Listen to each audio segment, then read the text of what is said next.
இன்றைய நம்பிக்கையின் வார்த்தை: நான் உன்னை விட்டு விலகுவதுமில்லை, உன்னை கைவிடுவதும் இல்லை. எபிரேயர் அதிகாரம் 13 வசனம் 5.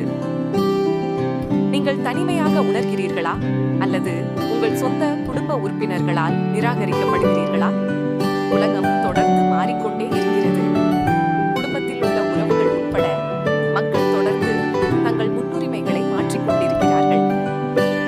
பணம், பொருட்கள் அல்லது மக்கள் மீது நம்பிக்கை வைப்பது ஆபத்தானது. ஏனெனில் எதுவும் நிலையானது அல்ல. அவை எந்த நேரத்திலும் நம் கைகளை விட்டு போய்விடும். உங்கள் நம்பிக்கையை இயேசுவின் மீது மட்டும் வைத்திருங்கள். நீங்கள் நம்பக்கூடியவர் அவர் மட்டுமே. உங்கள் அப்பா, அம்மா உங்களை விட்டு பிரிந்தாலும் அவர் உங்களை கைவிட மாட்டார் என்று ஏற்கனவே உங்களுக்கு வாக்கு பண்ணியுள்ளார். ஜெபம். கர்த்தராகிய இயேசுவே, உம்மை மட்டுமே நம்புவதற்கு எனக்கு உதவும். ஆமேன்.